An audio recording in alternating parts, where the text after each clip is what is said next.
Halo gengs, selamat datang di Zona Donghua Channel. Kali ini Mimin akan membahas spoiler Soulland 2. Buat kalian yang baru join, jangan lupa like, comment, dan subscribe, dan nyalakan notifikasinya agar kalian selalu update konten-konten terbaru dari Mimin tentunya. Oke, gak usah lama-lama, langsung aja kita ke spoilernya. Let's go! Seperti ini, Huo Yuhao tinggal di tenda cukup lama. Ia baru keluar saat makan siang. Setelah makan siang, ia mengumpulkan rekan-rekannya dan menjelaskan strateginya kepada mereka. Tidak. Saya tidak setuju, kata Su Sansi. Biasanya ia penuh lelucon. Namun, di saat kritis ini, ia tampak sangat serius. Di Sekte Tang, bahkan Bei Bei pun mendengarkan pendapatnya. Huo Yuhao berkata, "Senior ketiga, saya yakin. Meski begitu, aku tidak akan membiarkanmu melakukannya. Terlalu berbahaya. Keberhasilan strategimu ini semata-mata bergantung pada risiko yang kau hadapi. Aku tidak akan menyetujuinya selama kau masih menghadapi bahaya. Sudahkah kau memikirkan konsekuensinya? Bagaimana jika kau gagal? Kau akan mati." Huo Yuhao tersenyum dan menjawab, "Aku tidak akan melakukannya. Dewa binatang tidak akan membiarkanku mati." Su Sansi menghela napas dan berkata, "Namun, kau terlalu berani mengambil risiko. Bagaimana jika dewa binatang juga tidak mampu mengatasinya? Setelah kau menjelajah sedalam itu, kau akan membutuhkan waktu yang cukup. Bagaimana jika kakak kelas 3 tidak ada? Bagaimana jika aku harus mengambil risiko ini? Jika tidak, kita akan berada dalam situasi yang sangat tidak menguntungkan. Jika kita menunggu kekaisaran matahari bulan mengokohkan kekuasaan mereka atas kekaisaran jiwa surgawi, kita tidak akan mampu melawan mereka. Mengingat kekaisaran bintang Luo dan kekaisaran Dowling kurang riset dalam hal alat jiwa. Di saat yang sama, kekaisaran jiwa surgawi diserang dari segala arah, yang membahayakan akademi kita. Akademi telah mendidik kita hingga menjadi seperti sekarang ini dan memberi kita kekuatan. Jika aku takut mati di saat kritis seperti ini, aku akan kehilangan kesempatan ini." Ye Gui tiba-tiba sedikit gelisah ketika berkata, "Ini bukan kesempatan. Ini keinginan untuk mati." Ia tiba-tiba berdiri dan menatap Huo Yuhao. Napasnya jelas menjadi sedikit cepat. "Apa kau belum pernah mendengar tentang Dewa Kematian? 2000 master jiwa yang setidaknya adalah sage jiwa lenyap tanpa jejak hanya dalam satu serangan. Sekuat apapun dirimu, bagaimana mungkin kau bisa dibandingkan dengan 2000 sage jiwa? Itu adalah alat jiwa nomor 1 di benua ini. Tidak, kau tidak boleh pergi. Itu terlalu berbahaya." Bukan hanya Su Sansi dan Ye Gui. Yang lainnya juga menunjukkan ekspresi yang sama. Di sisi lain, Tang Wutong tampak lebih tenang. Dan tidak mengucapkan sepatah kata pun saat ia duduk di tempatnya. "Aku penasaran, bagaimana kau meyakinkan Duke Macan Putih?" tanya Jiang Nanan ragu. Huo Yuhao menunjukkan ekspresi malu di wajahnya. Ia tidak menyembunyikan apapun. Kukatakan padanya bahwa akademi baru saja meneliti jenis alat jiwa baru yang dapat digunakan di saat kritis untuk menahan serangan apapun. Sebuah penghalang tak terkalahkan yang sesungguhnya. Aku juga punya teleportasi instan. Jika aku jauh, aku bisa kabur. Ekspresi semua orang berubah aneh. Penghalang tak terkalahkan apapun tidak berguna. Sedangkan untuk teleportasi instan, Huo Yuhao memang memilikinya. Namun, ada batas sejauh mana ia bisa melangkah. Tidak ada cara baginya untuk lolos dari wilayah kekuasaan Dewa Kematian. "Yuhao, kau bermain api. Bahkan jika Tetua Suan ada di sini, dia tidak akan menyetujui rencana ini." Huo Yuhao menghela napas dan berkata, "Rencana apa lagi yang lebih baik? Senior ketiga, semuanya, jangan khawatir. Aku sangat yakin Tatapan Susansi berubah penuh gairah saat ia berkata, "Baiklah kalau begitu, Yu Hao. Ayo kita lakukan seperti ini. Jika kau harus mengambil risiko ini, aku akan mengikutimu. Aku ingin menjadi bagian dari rencanamu." Huo Yu Hao tertegun. Setelah itu, ia mendengar Jiang Nanan berkata, "Aku juga." Selain Tang Wutong, semua orang juga menyatakan pendirian mereka. Mereka ingin bergabung dalam perjuangannya. Susansi berkata, "Jika kau bersedia membiarkan kami semua mengikutimu, kami akan melepaskanmu." Ia tahu betul bahwa Huo Yu Hao bersedia mengorbankan keselamatannya sendiri, tetapi ia tidak mau mengorbankan keselamatan orang lain. Ia ingin menggunakan cara ini untuk menghilangkan pikiran buruk di benak Huo Yu Hao. "Baiklah, kalian semua bisa bergabung." Tidak ada yang berharap Huo Yu Hao setuju. Tetapi dia mengangguk dan memberi mereka jawaban yang pasti. Susansi tertegun dan menatapnya dengan sedikit ragu. Jangan bilang dia benar-benar percaya diri. Dia mengerti Huo Yu Hao, tetapi dia tidak sepenuhnya yakin bahwa dia akan menyimpang dari rencananya mengingat tuntutan mereka. Ia tak bisa menarik kembali kata-katanya. Meskipun masih banyak keraguan di benaknya, ia tak mampu mengungkapkannya saat melihat tekad Huo Yu Hao. Tang Wutong tetap duduk dengan tenang di tempatnya.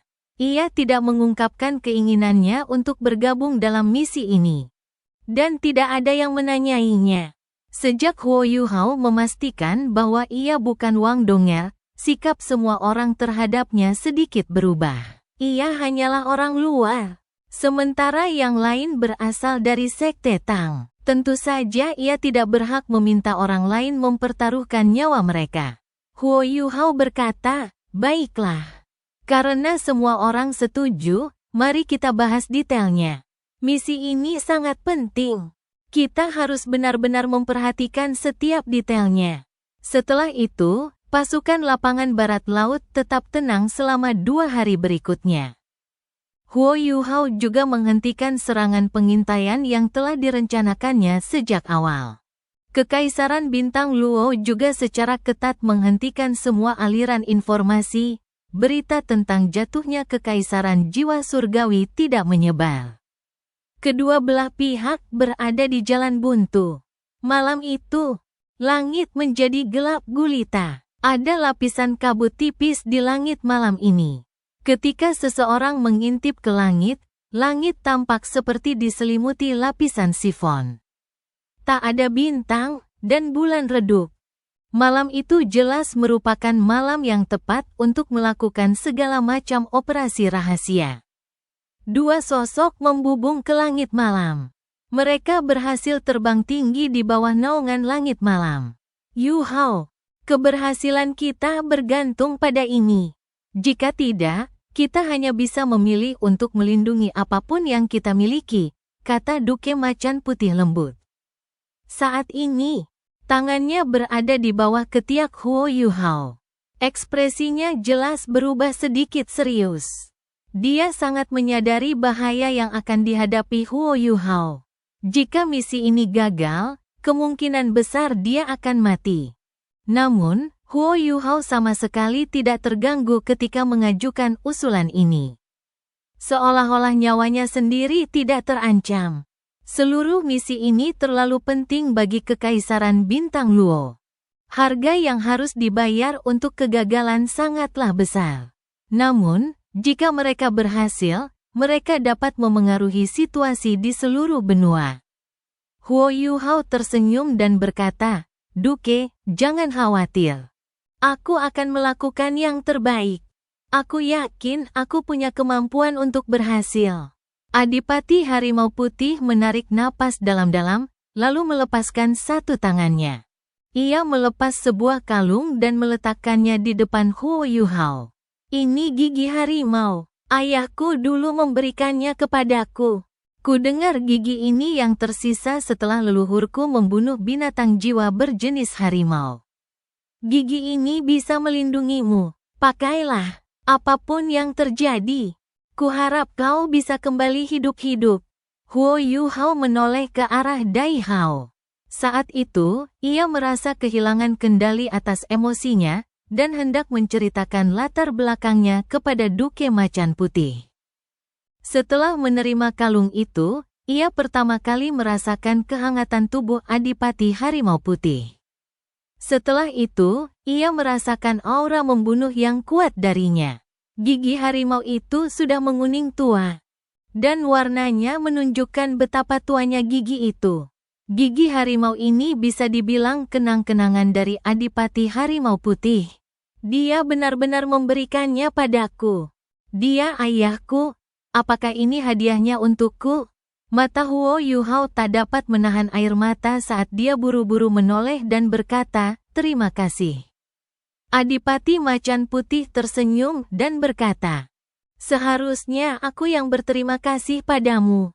Semua orang di Kekaisaran Bintang Luo akan mengingat apa yang telah kau lakukan untuk Kekaisaran. Dan aku akan secara pribadi merayakan keberhasilanmu saat kau kembali. Sang putri telah berjanji, selama kau menyelesaikan tugas ini dengan sukses, kau akan dianugerahi gelar Markis yang dapat diwariskan." Gelar Markis berada di urutan kedua setelah gelar Adipati dalam daftar gelar bangsawan. Kekaisaran Bintang Luo belum pernah menunjuk seorang Markis secara turun-temurun selama beberapa ratus tahun. Dan orang harus memahami bahwa wilayah kekuasaan seorang Markis setidaknya akan mencakup sebuah kota besar, belum lagi fakta bahwa gelar tersebut dapat diwariskan kepada generasi mendatang. Itu sungguh sebuah berkah. Huo Yuhao mengangguk tanpa suara, senyum tipis tersungging di wajahnya. Mata basahnya tiba-tiba menghilang saat ia menatap ke kejauhan. Dan berbagai emosi indah bergema di hatinya. "Donger, benarkah kau di sampingku hari itu? Demi dirimu, aku akan berusaha sekuat tenaga untuk bertahan." Udara di sekitar mereka semakin dingin. Mereka telah mencapai ketinggian yang lebih tinggi, dan segala sesuatu di sekitar mereka menjadi semakin sunyi di tengah kegelapan malam. Rasa dingin yang hebat terus-menerus muncul dan menyerang tubuh mereka. Metode yang dipilih Huo Yuhao sama persis dengan yang pertama kali ia gunakan untuk mengintai puncak utama pegunungan Mingdou. Ia akan meluncur di udara. Inilah satu-satunya cara ia bisa menutup jarak paling cepat, sementara ia sulit ditemukan. Di saat yang sama, metode ini meminimalkan pengeluaran kekuatan jiwanya. Duke Harimau Putih juga mengantarnya secara pribadi kali ini. Tanah perlahan ditelan kegelapan, dan hanya awan tebal di langit yang terlihat. Dinginnya udara tidak memengaruhinya. Dan hati Huo Yuhao terasa sangat tenang saat ini, sangat tenang. Huo Yuhao tidak menggantungkan gigi harimau itu di lehernya. Sebaliknya, ia memegangnya di tangannya dan merasakan energi ganas yang terpancar darinya. Namun, ia merasakan kehangatan di hatinya. 4.000 meter, 5.000 meter, 5.500 meter. Mereka mencapai ketinggian yang sama seperti terakhir kali, dan suhu rendah semakin menguras kekuatan jiwa Duke Harimau Putih. Duke Harimau Putih telah berubah menjadi harimau putih, tetapi saat ini ia telah kembali ke wujud manusia. "Sekarang semuanya tergantung padamu, Yuhao." Duke Harimau Putih menghempaskan Huo Yuhao keluar dengan lengannya yang tebal dan berotot. Huo Yuhao tidak berkata apa-apa, tetapi ia mengacungkan jempol tangan kanannya kepada Duke Macan Putih.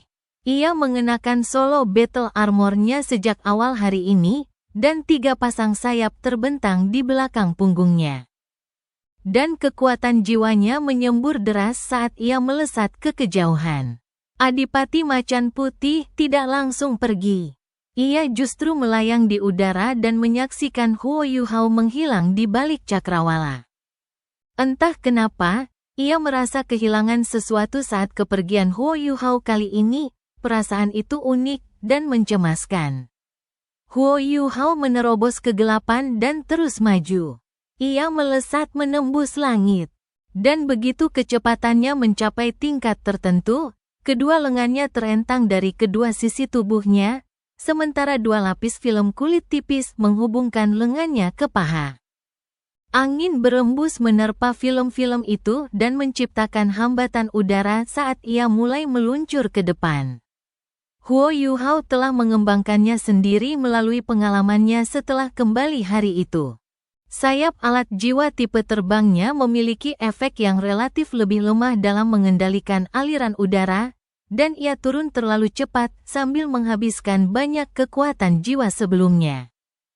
Yang merugikan operasinya selanjutnya, ada banyak tugas yang harus ia selesaikan hari ini, dan itu adalah komponen kunci ekspedisinya kali ini. Karena itu, ia harus menghemat kekuatan jiwanya apapun yang terjadi.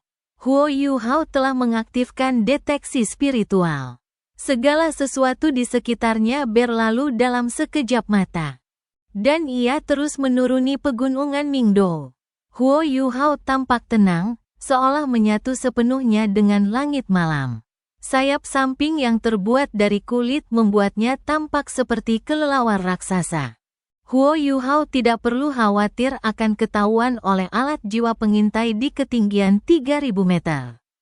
Namun, setelah 2 misi pengintaian sebelumnya, ia tahu bahwa Kekaisaran Matahari dan Bulan pasti akan mengerahkan lebih banyak upaya untuk melakukan pengawasan. Pegunungan Mingdou terlihat di kejauhan. Huo Yuhao segera menyadari adanya masalah begitu ia mengaktifkan deteksi spiritual. Terdapat berbagai macam alat jiwa pengintai yang bergerombol dan tersusun rapi sekitar 3 km dari pegunungan Mingdou. Puncak utama memiliki alat jiwa pengintai terbanyak di sekitarnya. Ada beberapa alat jiwa pengintai berbentuk aneh selain yang asli. Alat-alat jiwa ini tampak sangat aneh, seolah-olah ditumpuk. Jika seorang master jiwa lain yang tidak terbiasa dengan alat jiwa berada di posisi Huo Yuhao, ia mungkin tidak akan bisa mengetahui benda apa itu bahkan jika mereka berada di dekatnya. Namun, Huo Yuhao dengan cepat mengenali identitas benda-benda itu. Benda-benda ini pertanda masalah. Pangkalan-pangkalan yang relatif besar di bawah sana, bukankah itu alat jiwa pengintaian udara di ketinggian? Terdapat jenis alat jiwa lain di atas setiap alat jiwa pengintaian udara di ketinggian. Alat-alat ini ditumpuk, sehingga bentuknya tidak beraturan. Itu, detektor osilasi. Ya, itu adalah detektor osilasi. Jelas musuhku telah menyadari bahwa alat jiwa pengintai biasa tidak efektif melawanku. Namun, detektor osilasi memiliki area efek yang relatif lebih kecil. Meskipun pada saat yang sama relatif lebih berat. Alat-alat ini dipasang di puncak gunung sebelumnya. Namun, mereka sebenarnya telah menggunakan alat jiwa pengintai udara ketinggian tinggi sebagai pangkalan. Dan menempatkan detektor osilasi di atasnya agar dapat melayang bolak-balik di udara untuk menemukanku. Manfaat dari hal ini adalah alat-alat jiwa pengintai udara di ketinggian tinggi tersebut dapat membawa detektor osilasinya bolak-balik di udara antara 1000 hingga 3000 meter di atas tanah. Hal ini memaksimalkan jangkauan detektor osilasi, dan mereka dapat mengunci langit sepenuhnya selama jumlah detektor osilasi tersebut mencukupi. Tampaknya rencana ini akan sangat berhasil. Huo Yuhao terus mendekat karena ia sedang melayang di udara. Ia mengerti bahwa ia tidak mampu menghadapi detektor osilasi itu saat ini. Tetapi jika Kekaisaran Matahari Bulan mencoba menghentikanku dengan rencana seperti itu, maka mereka terlalu naif. Jangkauan detektor osilasi adalah masalah terbesar mereka. Meskipun Kekaisaran Matahari Bulan telah mengerahkan cukup banyak alat jiwa, masih ada beberapa celah dalam sistem mereka. Warna ungu berkilauan di bagian bawah mata Huo Yuhao saat dia menyipitkan mata, dan mata takdirnya terbuka di dahinya saat setiap detail tergambar jelas dalam pikirannya. Dia menutup matanya, dan hanya mata takdirnya yang terus mengamati jauh ke kejauhan sementara kekuatan spiritualnya yang lembut menyelimuti area itu tanpa suara. Gelombang demi gelombang muncul di benak Huo Yuhao. Gelombang-gelombang itu terpresentasikan secara 3 dimensi, dihasilkan oleh detektor osilasi di depannya. Konsep utama detektor osilasi adalah bahwa gelombang kekuatan jiwa yang lembut yang dilepaskan akan menghasilkan umpan balik begitu bersentuhan dengan materi fisik. Detektor-detektor tersebut akan membawa gelombang khusus mereka sendiri agar tidak membingungkan saat bersentuhan satu sama lain. Gelombang khusus ini berubah setiap hari untuk mencegah musuh mengenalinya. Mereka memengaruhi udara dengan cara tertentu karena mereka adalah gelombang. Huo Yuhao memanfaatkan mata takdirnya untuk memperkuat deteksi spiritualnya. Dan secara akurat menangkap ritme gelombang-gelombang ini sebelum ia mengandalkan pengamatan cermat untuk mencari pola pengawasannya. 3 kilometer, ini adalah jangkauan yang dapat dicapai oleh kekuatan ofensif terkuat yang telah didirikan oleh perimeter pertahanan Kekaisaran Matahari Bulan di Pegunungan Mingdou. Musuh manapun yang ditemukan dalam jarak ini akan kesulitan untuk melarikan diri. Huo Yuhao merentangkan sayap sampingnya selebar mungkin. Dan dengan hati-hati melepaskan kekuatan jiwanya saat dia mengaktifkan imitasinya sambil dengan hati-hati mengamati gelombang kekuatan jiwa di udara. Dia melancarkan aksinya setelah sekitar 5 menit. 3 pasang sayap meletus dengan kekuatan jiwa yang dahsyat saat mereka mendorong Huo Yuhao tepat menuju puncak gunung tertinggi. Huo Yuhao dengan cepat tiba di ketinggian 3.000 meter. Ia masih melayang di udara ketika tiba-tiba menutup sayap kirinya, lalu berguling horizontal menghindari gelombang pengintai. Sesaat kemudian, ia menarik ke-6 sayapnya ke belakang punggungnya, dan tubuhnya terjungkal sejenak saat ia menghindari gelombang pengintaian lainnya. Sayapnya terbentang dan menyemburkan kekuatan jiwa saat ia melesat 100 meter ke depan dalam sekejap, dan menghindari gelombang berikutnya. Sayang sekali tak seorang pun bisa menyaksikan gerakan Huo Yuhao. Kalau tidak, mereka akan menyadari betapa spektakuler dan luar biasa Walt Huo Yuhao. Ia berhasil menghindari gelombang detektor osilasi dengan setiap gerakan yang berubah. Dan ia menemukan celah demi celah di antara gelombang yang seolah menyelimuti segalanya itu, lalu menerobosnya. Seorang titled Douluo, atau bahkan Ultimate Douluo, mungkin bisa menerobos dengan mengandalkan kekuatan mereka yang luar biasa. Namun, maju dengan ketangkasan dan kelincahan Huo Yuhao sangatlah sulit. Seluruh proses ini memakan waktu sekitar 7 atau 8 tarikan napas sebelum Huo Yuhao berhasil menembus jaring yang diciptakan oleh gugusan detektor osilasi. Namun, ia pun mulai sedikit terengah-engah setelah menstabilkan tubuhnya. Nyaris, pernah suatu kali, gelombang detektor osilasi hanya berjarak 10 cm darinya. Seandainya ia sedikit lebih lambat, gelombang itu pasti sudah melewatinya, dan ia pasti akan menjadi sasaran tembak. Huo Yuhao dapat dengan mudah membayangkan baptisan dengan tembakan meriam yang akan diterimanya jika Kekaisaran Matahari Bulan menemukannya, setelah dia membunuh Wang Yiheng. Namun, ia akhirnya berhasil menerobos, dan puncak utama yang gelap gulita hanya berjarak 2 kilometer.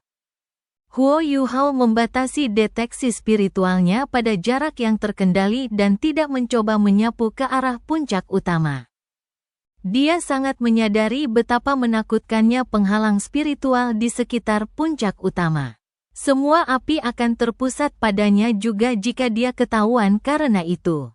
Huo Yuhao terbang maju dengan hati-hati dan bertahap, dan kewaspadaannya meningkat ke tingkat tertinggi. Ia memperlambat napasnya, dan butuh waktu lama baginya untuk menarik napas. Ia melepaskan sebagian es tertingginya agar ia dapat mengendalikan suhu tubuhnya agar sama dengan udara di sekitarnya. Dan rasanya seolah-olah ia telah berubah menjadi partikel debu di udara saat ia melayang maju secara diam-diam.